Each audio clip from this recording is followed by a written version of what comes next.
Okay, we'll call this meeting to order. Zoning Committee, June 17th, 2024. Carisha, will you please call the roll?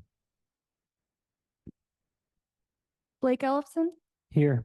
Pat Kinney, Here. Michael Stark, Here. James Schultz, Here. Gary Eater. Here. Okay, next up is public comment. Is there any public comment?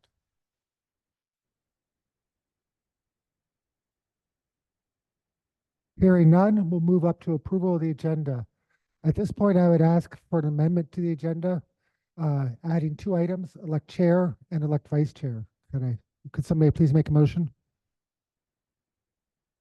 This is Pat. I'll make a motion to amend the agenda for election of chair and vice chair. Is there a second? I'll second that. This is Blake. All in favor? Aye. So the next order of business is to elect a chair. Do I have any nominations? I nominate Blake. We have 1 nomination for Blake Ellefson. Are there any other nominations? Are there any other nominations? Are there any other nominations? All right, do we have a second for Blake Ellefson? We don't need one. Okay, all in favor of electing Blake Ellefson chair, say aye. Aye. Congratulations, Mr. Chair.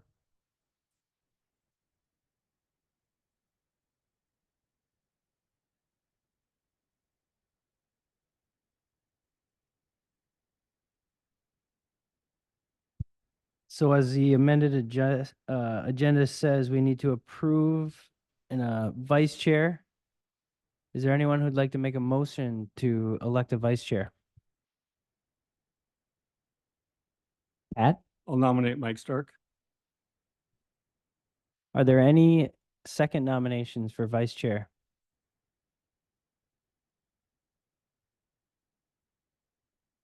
We'll make that option. One more. Is there anyone that would like to make a second for a vice chair?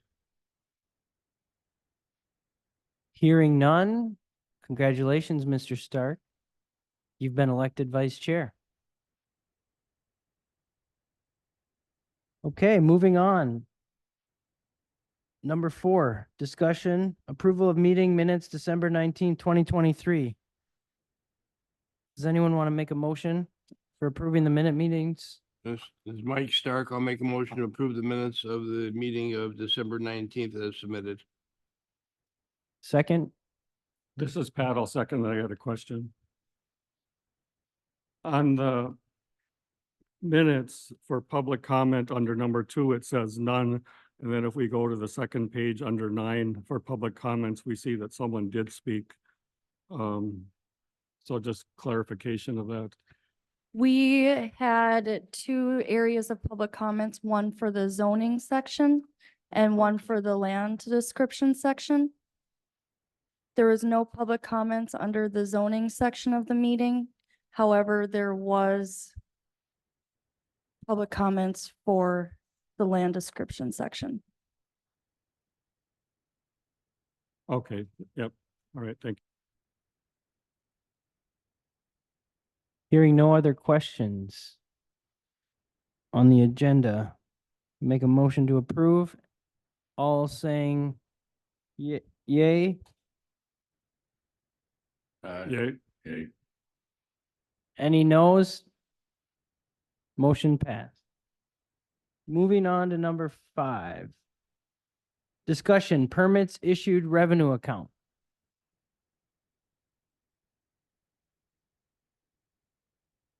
All right, so in the packet here, I have provided every month since our last committee meeting showing what the zoning department has taken in for the month.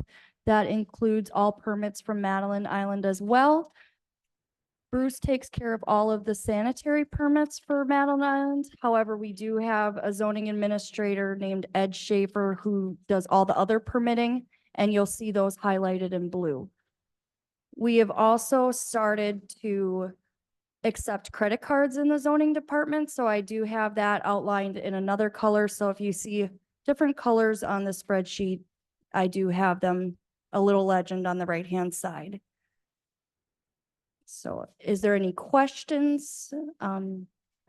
we look to be on track as same as last year. Maybe a few more permits.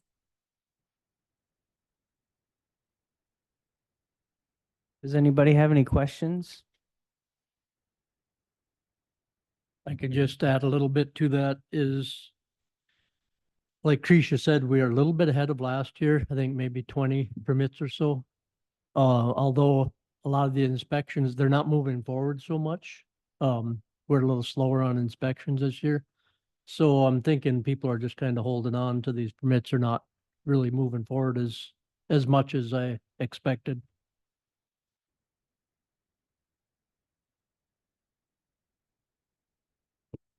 All right, then, moving on to number 6. Discussion. Hudson Bay Dam update. Okay, I can give you a little bit of info on the Hudson Bay Dam. I don't know how Bruce, much you can- guys know about Bruce. this already. Bruce, can you give them a little bit of history since we have some new members? We have new members of the committee. Can you give them a little bit of history? Still didn't have. Oh, the history? Yeah, so we found out, was that about 3 years ago, that Ashland County owns the Hudson Bay Dam. And through a little bit of digging through our records, yep, that was confirmed. So being that the county owns that dam, I don't know if you guys know where it's at, but it would be on Spider Lake. It's down off of Highway 77 towards Clam Lake. So now being that we are the owners, there is some state requirements as far as upkeeping that dam. And we have some ongoing work, I guess, out there right now through engineers and our highway commission. They're trying to build a road to the dam to access it so they can do the maintenance. And we had to get a easement to do that through private property. So that was kind of a holdup, but we did get that. That's registered now in the ROD. And the last I talked to Matt Erickson was just last week on it. They've been waiting for it to dry up because it's so wet down there by the river. They didn't want to do too much damage. So he said, as soon as it dries up, they're gonna go in there and get this road access built to the dam. And once that happens, then we need to get that engineer in there. We have to have inspections done and get back to the DNR what has to be, I guess, maintained on it or fixed up. And as far as the cost of it, it seems to be pretty minimal, the dam. I went and looked at it with Matt Erickson. It looks pretty good shape. There's a few slight cracks in the concrete, nothing too major. Building the road is probably gonna be the biggest cost. There is a catwalk that I see the DNR is gonna require on it, and that may be a bit of expense. But the bottom line is, I know me and Dan have talked about this, how it's probably gonna work out is we're keeping track of all the cost of going towards this dam, and it's gonna go on the tax roll to every property owner that owns land that's touching around that Spider Lake. They'll split the difference. Is that correct, Dan? Is that what you intend to do? Yeah, they'll be special assessed. Yep, specialist. And I did speak to Andy Phillips about that. And we do have the ability to special assess them for this. And the owners of the property owners around the dam know that. Yes. Yes, they've came in on some of these meetings in the past couple of years, and they know what's going on out there, so. Yeah, that's where it's at. We're waiting for it to dry up and hopefully get moving on it. What township is that? Let's see, that would be down by Clam Lake, is that? I think it's Gordon. Okay. Yeah, I think. Which one is it, in Marengo or Gordon? So the town of Gordon ultimately is the one who special assesses, or is it the county? No, the county does, because we're the ones doing the work.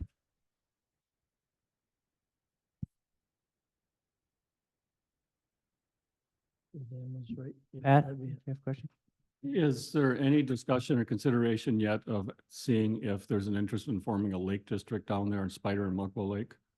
That was our first idea. We presented to the owners and they're vehemently against forming a lake district. Okay, so that was several years ago. Has that been revisited before we actually moved towards special assessment? It has, but we can revisit it again. I think it's, so 2 years ago when I was on zoning, I was chairing it after the previous chair had passed.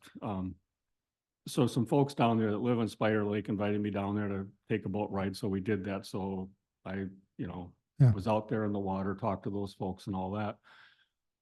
And at the time, they really didn't want to form that lake district and they thought the county would take care of this. There was also at the time, it wasn't certain or clear or moving strongly in the direction of a special assessment.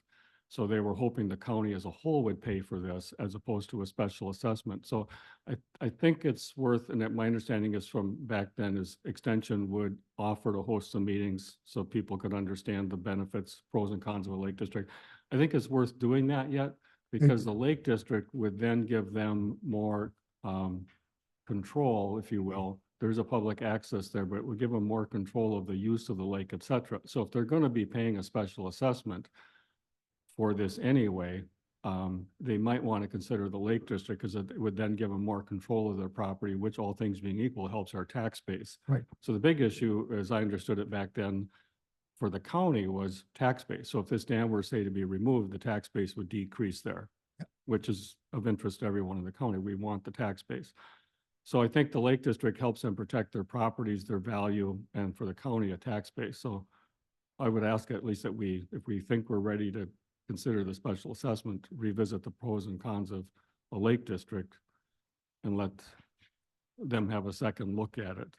We can certainly do that. A UW Extension did go down there and hold the information meeting on the benefits of a lake district. And after that meeting, they still decided that they didn't want to do it. When did they have that meeting? Was it last summer? Okay. Yeah. And it was clear then that a special assessment would be coming if necessary to pay. for Yes. the- Okay, all right. Well, then we'll leave it at that then. Well, Thank you. But we can certainly try to again to see if they change their mind. Yeah. Because yeah, we agree with you, a lake district is by far the best option for them. Dan, do you remember the fellow the spokesman for them, that lake, his name? Ken Cuccinelli, I think. it is. Ken Kaselka. Yeah. So Ken, he did come in, and if I remember right, he even had it signed by, maybe was it 21 people or something? There was Yeah. a Majority of the properties. majority of them that they wanted to go this route instead of the lake classification type. Apparently, does it take quite a bit to form this? No, it doesn't Association. take that much to form a lake district, and the only legal requirement is that they have one meeting a year. But then they would get the legal authority to tax everybody in the lake district, and as Mr. Kenny said, control how the lake is used. Their feeling was that's just another layer of government, and they didn't want that. They could always do a Lake District later though. Yeah, they could. So, all right, I think we just leave it as is then, because they still can do it later. But we'll certainly, we'll reach out to again before Yeah. the special assessment happens. Definitely.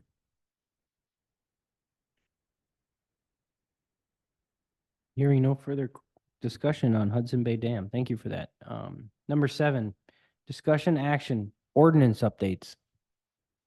Okay, you should have that ordinance there in front of you. I don't know, I think, Chris, did you give it?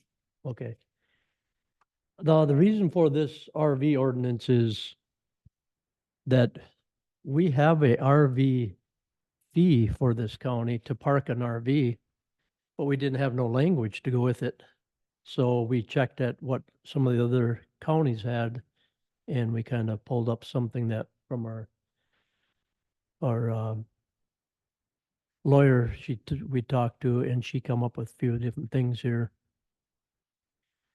So if we could get this passed, we would have some language anyway that goes with our RV fee.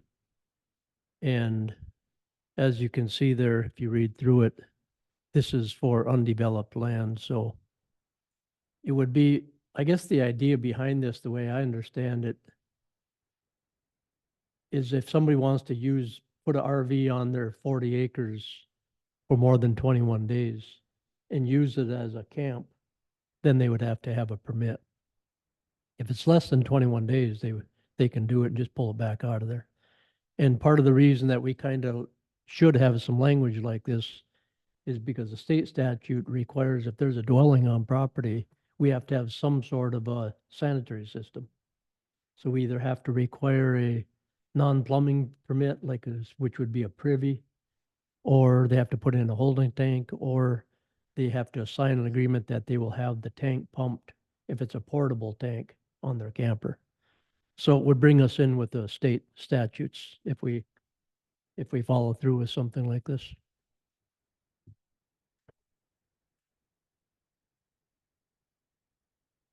And then also, I guess one thing I should say is this did get, this fee got talked about at one of our other committee meetings and it passed, but it never got carried on to the board.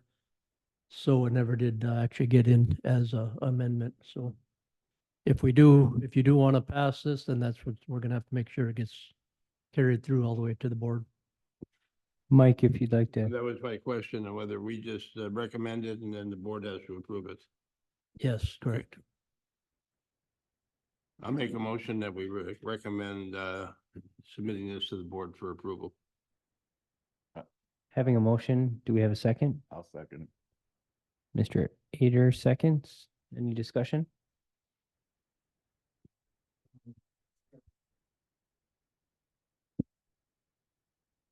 So the pit privy, is that, my understanding is that your basic old fashioned outhouse? And that requires one soil test and the pit privy has to be placed over the location of the soil test? So when you do that soil test, are you bringing in a backhoe to do that or are you augering down? So by state code, it doesn't say you have to use a backhoe, but it does say you have to see the soil 3 feet down, 36 inches minimum. So mostly it's backhoe work. So I grew up on a farm out by Mason. Mhm. We removed the house and the septic system in December. So one of the things I have out there from my grandparents is an auger it's a galvanized pipe and it's about a 6-inch head on it like this and handles, you turn it. I've dug down 6 feet there, checking where the water table is, and I can bring up soil samples. So if I have that and identify a location, could a person, I can get a soil sample. Could a person just use that? You could, as long as I would say the soil tester feels that you can see the soil good enough that it's not ground up. The state statute says it requires a pit. A pit you're supposed to be able to step into and actually go down and look at the soil. That's how it's worded, that's required that you need a pit for a soil test. I know I went out on sites with the state, what are they called? The DSPS, the specialists, and they've used a shovel. And we've dug down 2 to 3 feet and they consider that a pit. So I guess it depends how if you consider that a pit or not, to say it's legal. But of course, if we can see the soil and see there's no modeling within 36 inches, then you can have a open bottom privy. Okay, so I have a permit for a conventional system. I kept the second tank. I can use it, but now for various reasons, I'm looking at, seems strange, but the pit privy. So it brings up a lot of practical questions. So I'm asking these because I'm in the middle of thinking about this Yeah. as we speak.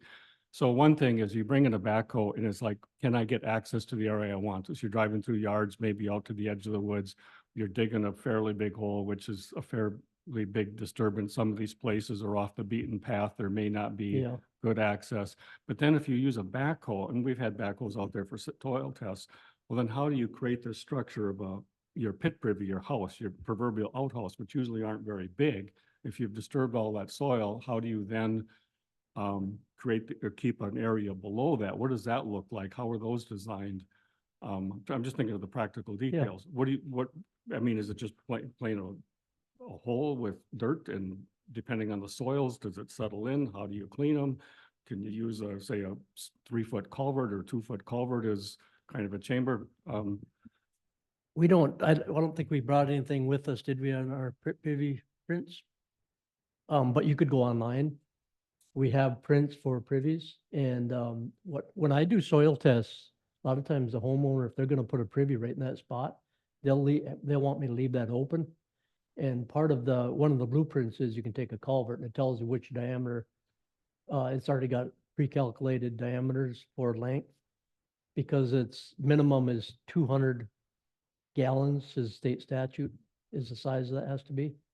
So I'll leave that pit open for them. They'll stand this culvert up on end and backfill it themselves with a shovel. They'll build a privy right over the top of it. So, well, there she is. She pulled it up. Okay. Then you can kind of pour a slab around the culvert. Yeah. To put the privy on. And you can even buy these, there's precast tanks that are made this size that you can set the whole thing in there and it's already got a hole on the top designed for a toilet to sit right on it. So there's a lot of different options. Could you send that out to the committee? And I think it'd be good background for the board too, because, you know, if we're going to approve this ordinance, which I'm supportive of, because again, I've got Mhm. land and I know what goes on when people don't have these out there in that neck of the woods, and same, it's everywhere up in northern Wisconsin. It's, these practical questions I think are important consideration, so we know what we're asking people to do and a rough cost of expense, especially if you hire it out. So, And just, too, in our county, there's quite a bit of places that we don't have breakable soil. I know. So then it has to be a sealed privy, which is still no big deal. It's just that it's gotta be, you have to seal the bottom if you're gonna use a culvert, with concrete or something, or some people will just buy a plastic tank and bury it, and on top, they'll build a privy right over top. So we see a lot of them, but also probably what we're seeing more so with these campers, they've got portable toilets built right in on them. So they'll sign a non-plumbing agreement to say that they will have it pumped. And then they don't need no privy at all, because that meets state requirements. Okay. Could you send me out all of this information? we got- I would we got like all that stuff. And yeah, it's, Both online and we got copies. yeah, I'm trying to, I'll be happy to be the guy that reads everything on this before the county board meeting. Before you leave, I'll just get that stuff from you, All right, from down my office. all right, thank you. You bet.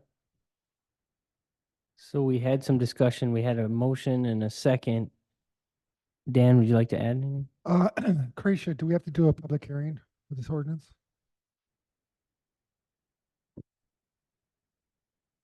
Right, so this will, so can somebody make the motion to amend the motion to say to include a public hearing? This is Pat. I'll make a motion to amend the motion to include a public hearing for this. So we have a motion to amend. Do we have a second? Mike Stark, second. All those in favor say aye. Aye. Aye. Any opposed? Motion carries. This will get to the full board then. Yeah, well, we're tentatively planning August 6th for full board, so Carisha, can you get this to the newspaper by Thursday, well, tomorrow, so it can get published for 2 weeks?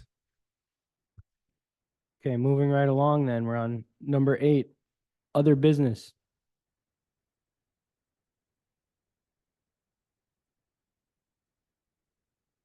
There is no other business. Hearing no other business, we'll move on to land description in the agenda. First up, public comments. Do we have any public comments?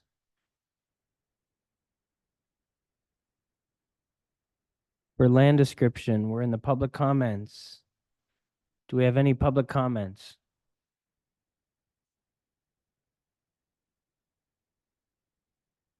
One more time. Public comments in the land description section. Seeing no one here and no one online, we'll move along then to number 10. Discussion action, Act 207 update.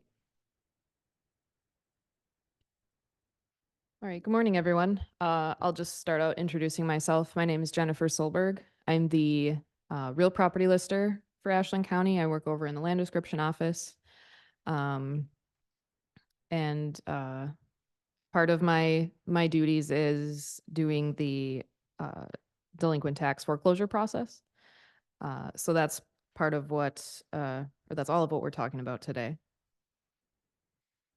So a brief background.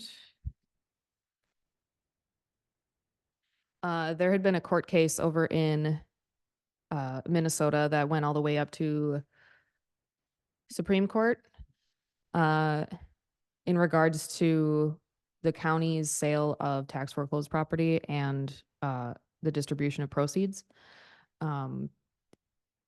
Basically citing that the county, no matter if the property was homestead or vacant land, whatever the property was, the county should be giving any excess proceeds back to the former owner because of the takings clause.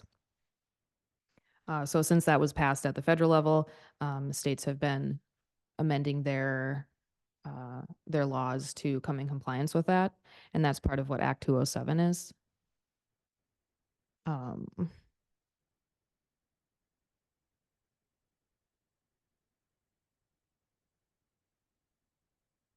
What's that?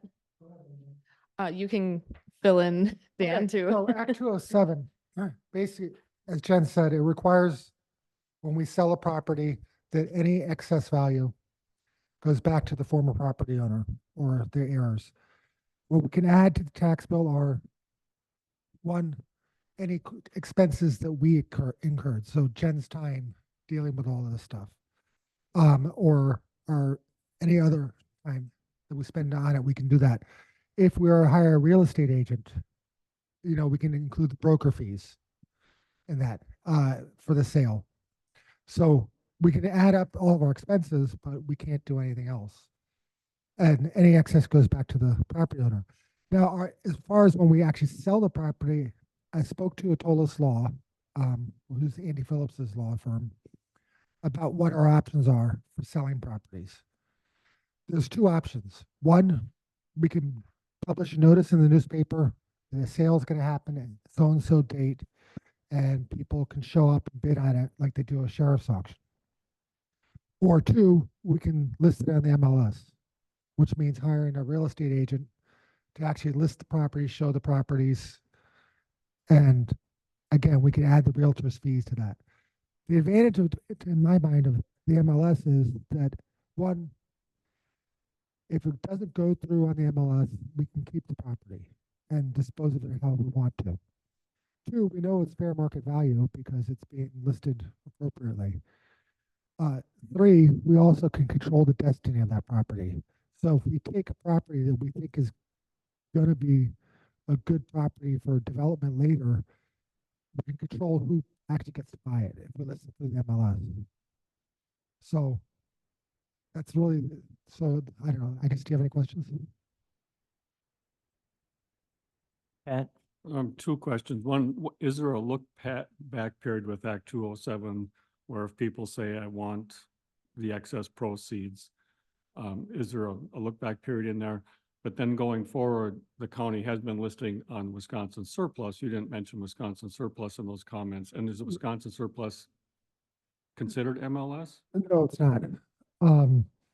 So right now, I believe Act 207 says 5 years. Yeah, I believe so. So the look back period is 5 years. So if we sold the property today, they would have 5 years from today to claim their excess funds if we cannot find the person, which does happen sometimes, especially with second homes. You can't find the owner, or the owner died and the heirs have no clue that it's there. So it's a 5-year look back period. As far as the Wisconsin surplus, no, that does not count. It would have to be posted in the newspaper as a sale, or we have to actually use a real estate agent. We're the only ones who have access to the MLS. So are you proposing not using Wisconsin surplus as the county had been doing because of this? And if so, why? One, the Wisconsin surplus doesn't conform to the statute, in my opinion. And two, it only runs up the price, and we're not a real estate agent or broker or title company. So the cost for putting it on Wisconsin surplus, is that part of a fee we could include? Yes, it is. So when we when we sold existing properties, because on the finance committee, we're looking at some liabilities. Right. Who established those fair market values on those prices? Well, when those houses sold, fair market value was for whatever they sold for. As far as going forward, this committee decides what the fair market value is. This in zoning? Yes, Okay, because like, again, from a establishing value standpoint, I find it a little bit gray, the area, because again, there's a lot of liabilities that were created for sales in the past that now we're gonna have to deal with if people come back to us. right. And I really don't want that to happen going forward. So like establishing that fair market value at the time of foreclosure is really key Right. to like not having that liability. So from an attorney standpoint, and I know you've talked to them, we need to have that ironed up on like, I know Pat, I know myself, and I'm learning about the others in here, but creating value from us, again, just want to make sure we're doing everything the best possible way. But that's the reason why I'm recommending we go through a real estate agent. Because the real estate agent is gonna set the fair market value based on their experience in the area. And let's be honest, they get commission based on the sale. Well, they're gonna sell it for as much money as possible. Right. They want to get paid as much Yep. possible, which is fine. That's great. But again, that doesn't help us if we're trying to not have a liability for people to come back at us. That's all I'm trying to say. Yeah, So, yeah, no, like say a property has just all the taxes and fees and everything included are $10,000. That's what we would get back. And we sell the house for $15,000. We keep $10,000 as our taxes and fees, including the real estate fee. And then we'd have to refund the property owner $5,000 at the time of sale. And I get what you're saying, the quandary of what is fair market value. Because really it's fair market value is only what somebody's willing to pay for it. That's just another reason why I think adding a real estate agent actually gives us another layer of protection. well, and I think I- too, if I can Right. just make a quick comment, failing that, the assessors for the municipality make an assessment on the property. You know, they're supposed to look at them every year. Usually it's more like every 5 years when they do a complete revaluation. So that is also another basis that we can go off of. What is the assessed value of the property? And then what is the fair market value according to their level of assessment for the municipality? And the tax bills also have an estimated fair market value, which is always lower than the real thing, but it's, Right, that's It's- based on their level of assessment. And I agree with if you go through the MLS, the real estate agent can go in there and do a market research, which is a soft appraisal. It's not an official appraisal, but it'll give you what it's for things that are for sale for, what have sold for. So, they can come up with a decent idea what it's should sell for, what it's worth, rather than us just sitting here picking a number out of the air. So in Act 207, the homeowner or property owner would get the excess proceeds after the county's costs. But does Act 207 specifically talk about fair market value, assessed value, et cetera? Or is it just proceeds in excess of what it was sold for? In other words, what is our obligation and liability for getting top dollar for this?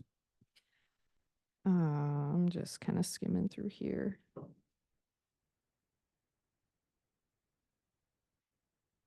I don't have it in my notes, but I'm very certain that, in the webinars with the Tully's Law, that they say the county has to make a reasonable effort to sell it at the fair market value. So we can't try to undercut, these people for that. Is that right.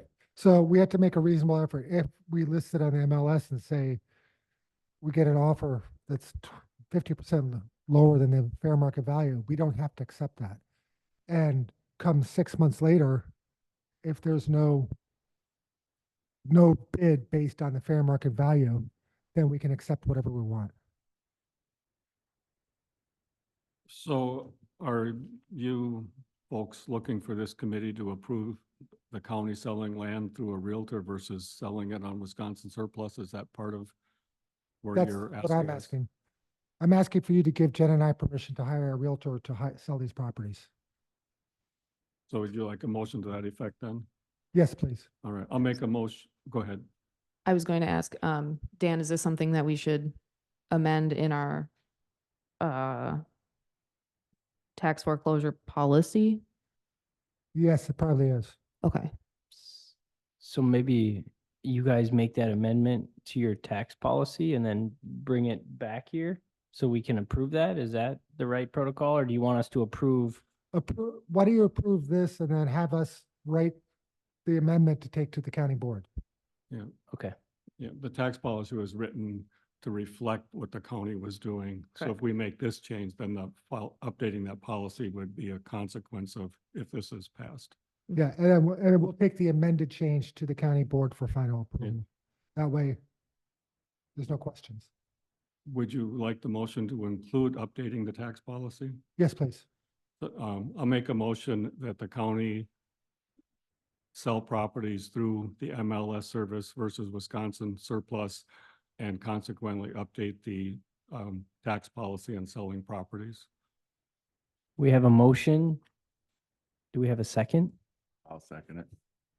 We've got a second. All those in favor say aye. Aye. All those opposed?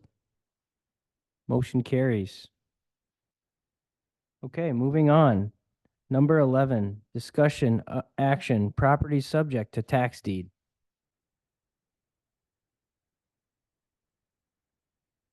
All right, so, in the packet, kind of. I believe the one that I sent does not have addresses. Yeah, I just prefer it all stay off the screen, and YouTube will yank the video. So let's just not have that on the screen. So I did include our payment plan and tax foreclosure policy, and with the 207 stuff, hopefully you had a little bit of time to at least skim it over, which it kind of outlines, obviously, our process for foreclosing on tax delinquent properties. This list in front of you, the tax deed notice list, is part of that process, where we send out a certified mail notice giving the owner 90 days to pay their delinquent tax, that whichever year is subject to tax title, to pay that in full, or else the county can foreclose on it. This is our tracking list for that. So you see several properties here that are highlighted in yellow. Those are properties that their allotted 90 days from receipt of that notice has lapsed, so we are eligible to foreclose on those properties.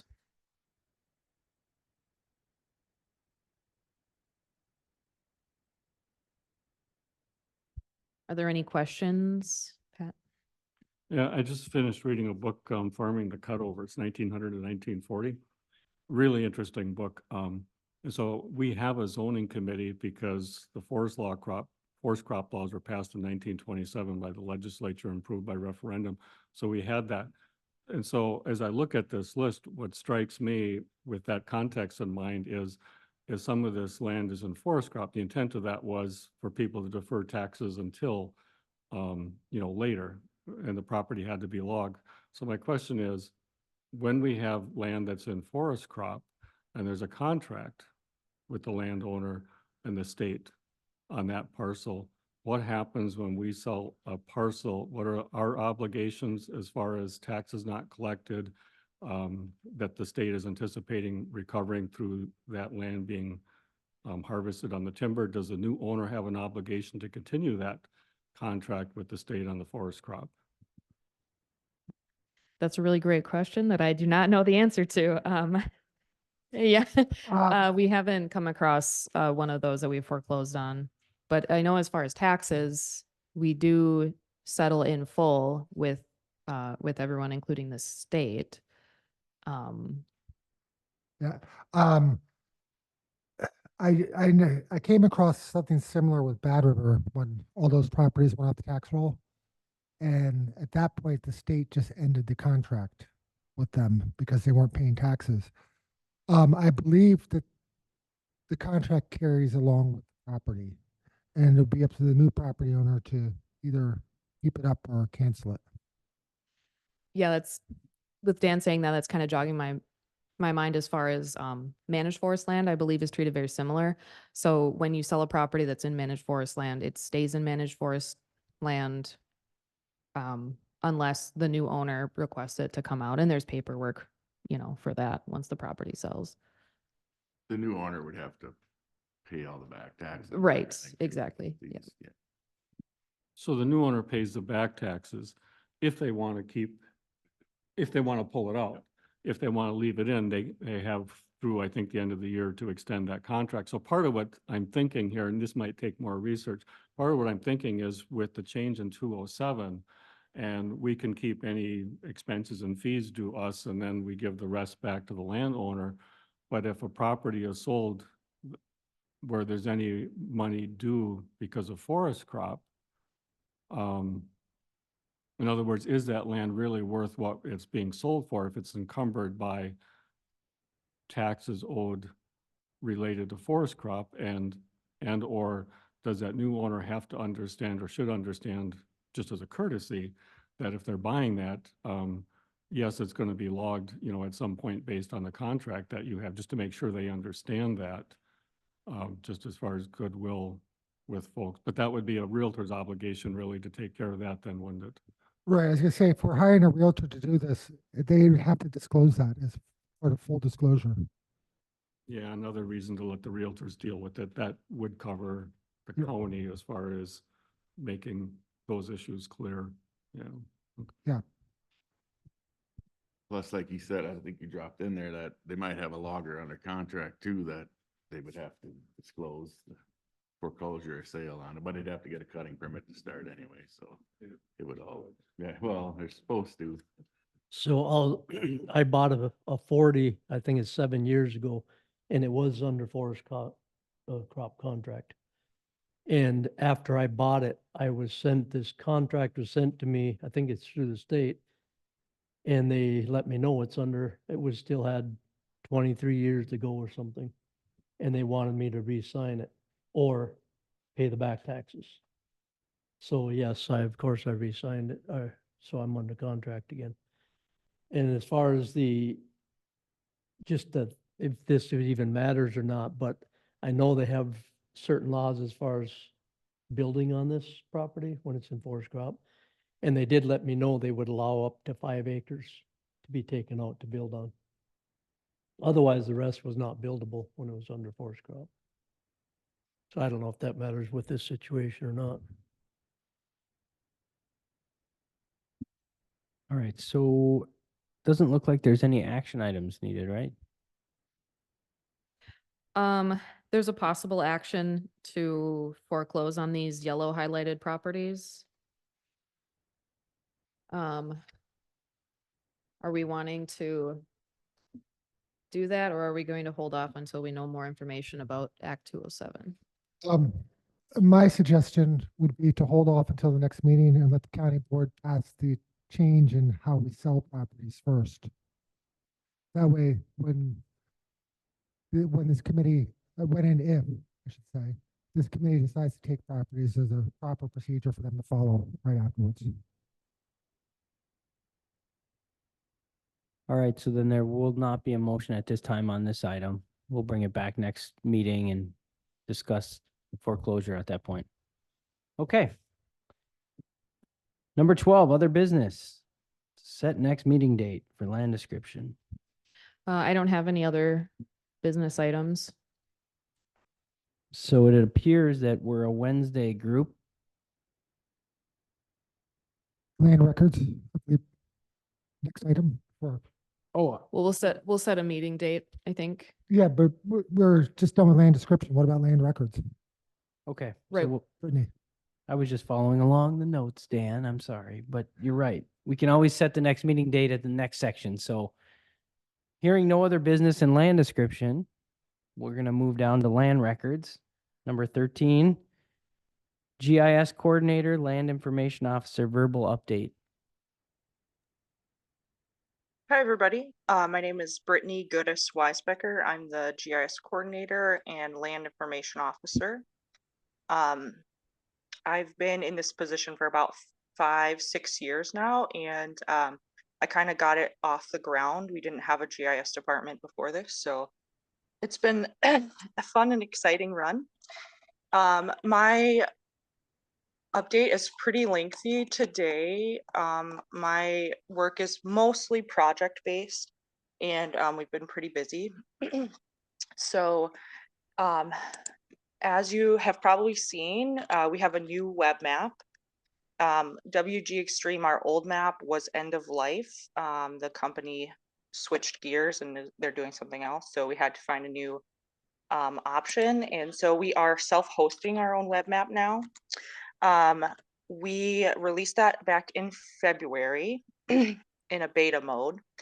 And then in March, IT had moved the server and changed an IP address and accidentally corrupted the entire GIS deployment. So after troubleshooting for like a month, we decided to just scratch it all and rebuild from a completely new virtual machine and reinstall everything and transfer all the data over, get the maps rebuilt and the website running again. So we got that done around end of May, beginning of June, along with getting some of our special data sets editable again. They were paused for about 2.5 months or so, which was our addressing data set and our parcel fabric. So both of those are functioning properly again and working.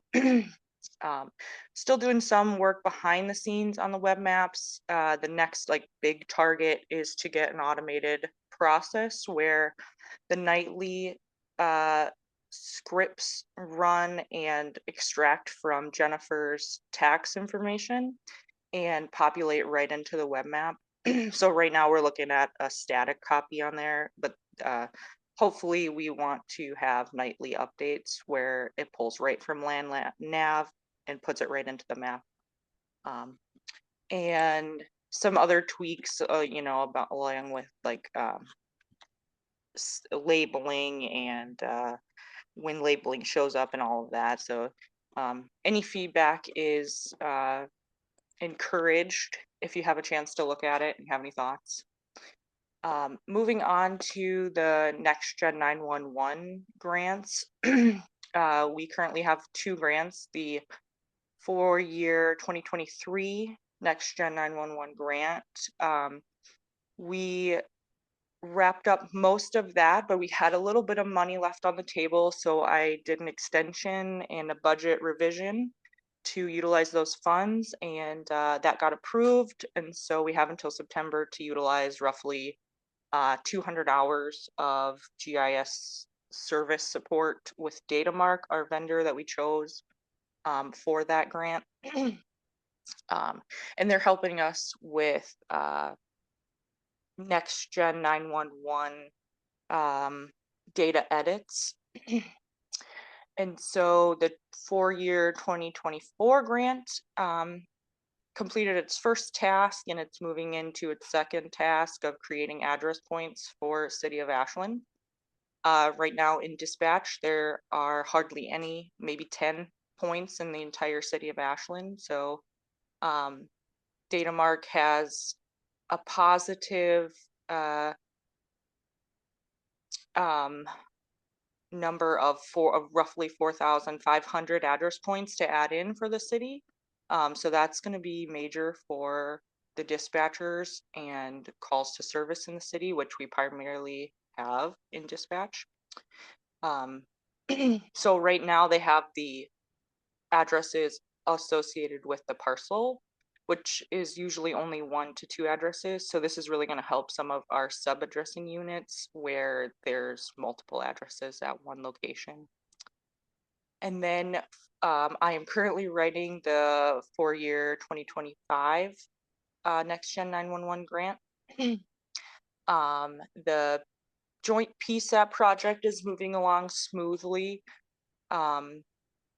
As a part of that, there's a GIS work group, and we meet every 2 weeks to make sure that we're on track and moving things forward with the joint PSAP. And then the two big projects that are coming along with that, which is one moving from E911 to Next Gen 911. And just a brief explanation, that is, instead of using telephone companies' tables, paper sheet tables, essentially, we're moving to use the GIS data and the tables that are associated with the GIS data.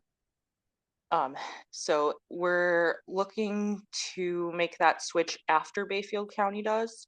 And Bayfield County is in the process of it right now. So they were projecting early September, we might move to Next Gen 911. It's a big project. All the counties in the state are on board with it, and we're utilizing Geocom and their tools to integrate into AT&T. So that's kind of in the weeds there, but the other big project we're doing with the joint PSAP is a new CAD solution in dispatch along with a new map.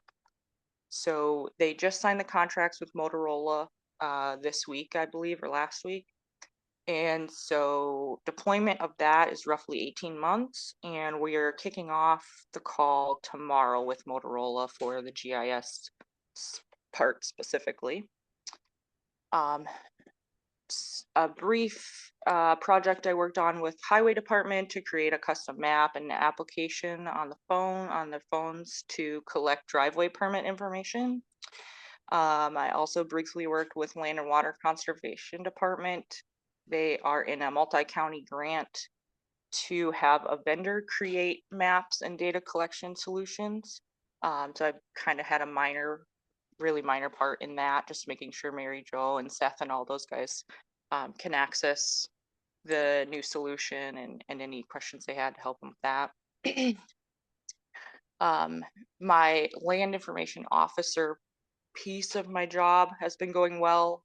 This year is the rewrite of the Ashland County Land Information Plan. It's a 3-year plan. So working on that, it's due in September. No word on the 2025 Wisconsin Land Information Plan grants yet. Those come out in October. In 2024, we had the lowest strategic initiative grant that I've ever seen.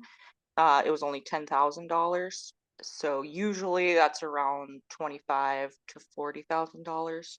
Hopefully it comes back up, but that's all dependent on how much fees we retain from all of the counties in Wisconsin in the recording fees with the Register of Deeds office. So we'll see. Luckily this year we had a little bit of money we could save from 2023 to push into 2024. So the remonumentation project that the surveyor does was not affected by that low grant amount this year.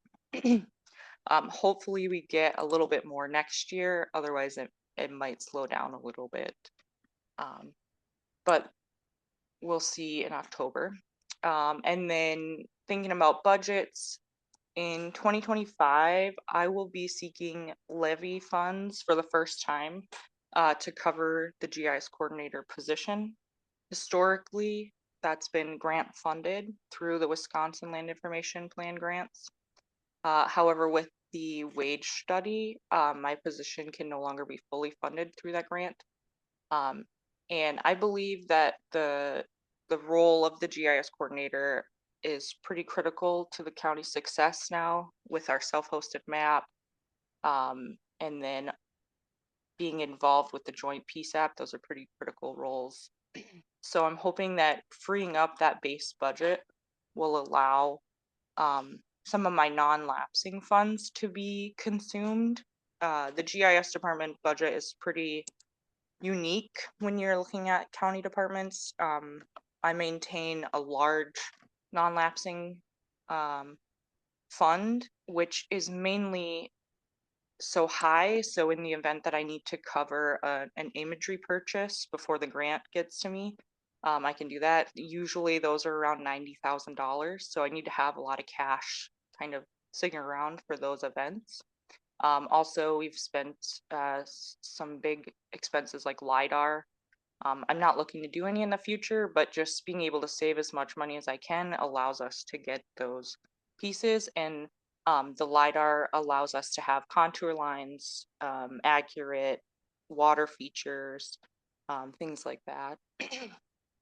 So um, one of the things, three of the things that the non-lapsing fund currently is funding is a Register of Deeds back indexing clerk position. And the Register of Deeds software maintenance. So the Tryman solution, if you go online and looked at any of the Register of Deeds documents, that's what you're looking at. And then it funds the GIS software maintenance. And all of those expenses are eligible for the base budget grant and would leave about 50% of the grant to go towards expanding the GIS department. I don't foresee hiring staff in the future because a lot of the staff expense is benefits and such. And so I've had really good success with multiple vendors that are budget friendly. And so if we did have that 50% left of the grant, I could definitely utilize it through vendors that I already trust and have worked with in the past. So I will be bringing that back to you guys when we do our budget meeting. So that was a lot. Do you have any questions? Sounds like Pat has a question. I got a couple of questions. Let's start with the LiDAR for elevation. So, over in Bayfield County, the land I own, I look at that a fair bit for a variety of reasons. My ground has a lot of slope, so, that LiDAR is really informative in terms of things that I plan. So I'm wondering, in Ashland County, have we really looked into giving public access to that? And if the public doesn't have access to LiDAR, at the very least, I'm assuming Land and Water Conservation for their work has access, highway for ditches and drainage, it's one thing to stand out there and look at a field and say, well, it's going to drain this way or that way. And then you look at LiDAR, it's a lot of information. So do they have access to LiDAR? Yeah, they do. And with the new web map, we have put the contour lines on the map, and it's also available. I used to make a lot of custom maps for Land and Water Conservation Department, but now that it's on the web map, Seth is able to just hop on there and get what he needs right away, along with Highway Department. Yep. Okay. So as long as they've got it, but it's maybe at some point in the future, we look at that more. And then my other question is fire numbers. And this comes up because, again, my personal experience, it's over in Bayfield County, but one of the houses went away 6 years ago. I've let them know that. The assessor knows that. I've informed them. That fire number and house still shows up on their stuff. It's not getting updated. And then I'm thinking of Bruce with the pit privies here today. I see campers stuck in the woods and all this sort of stuff. So where's the line on you need a fire number and you don't? And how do we keep that information up to date? So as fire numbers should come and go, that our databases are accurate? Yeah, so I kind of see that as a two-part question. So the first part is legally, when do you need an address or not? And so right now we have a draft ordinance for addressing that has been kicked around for, I would say, 10, 12 years. So it's definitely something on that Dorothy Tank had handed over to me and is on my plate. We had back in 2019, we had a work group sit down and look at it all. But we kind of keep getting stuck circling on some of our harder questions, such as, what about the cabins that aren't accessible out on Lake Superior on Long Island? But regardless, we need to get that address ordinance published so that we have a fine line of when it needs and when it's not. I've only experienced in the past 4 years of assigning addresses, I've only experienced one person that refused.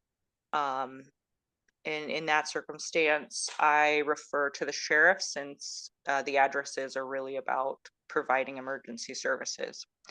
So, and then circling to the other part of that question about removing signs that are there, Ashland Stands has been, if the sign is good, It's not shot up, it's still legible. We leave it just in case someone new buys the property and wants to utilize the driveway that was existing.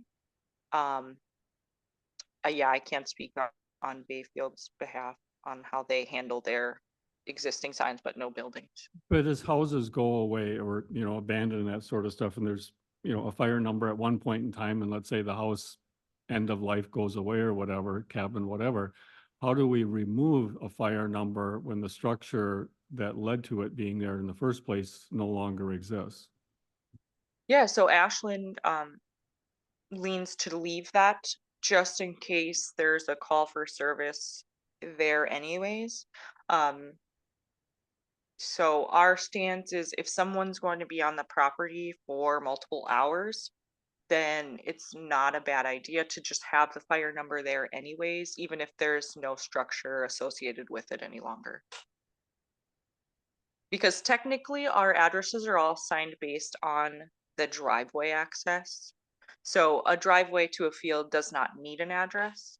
However, it could have an address, and sometimes we have people that want an address sign for just an empty field. They're going to be out there, with their farm equipment or whatever, and they want to be able to have someone show up at that location. Sometimes people just like to have their fire number left on the driveway.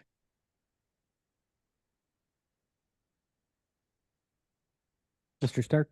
This is Mike Stark. Are you working with the town of LaPointe, which is, you're talking about fire numbers right now? They're in the process of replacing every fire number sign on the island. It's a project that's been in the works for a couple of years, but it's a live project right now and so there's gonna be some changes in the driveway or fire numbers. Are you involved with them at all?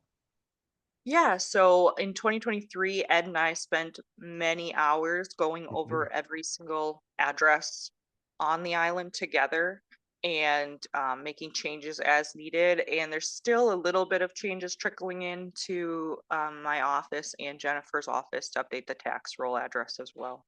Okay, so I just didn't know, you want to make sure you're involved with them. Thanks. Yes. Yep, and like Brittany said, those addresses, Excel sheets with all those addresses have been filtering into my office as well to make those changes on the tax roll and working through those. Okay, Pat? So Brittany, you said for 10 years you've been working on updating this thing with addresses. Would you like a little impetus or push from the zoning committee or somebody to kind of get this across the finish line, or would you rather leave it lingering as it is? I think at this point there needs to be a complete rewrite and simplification of the ordinance.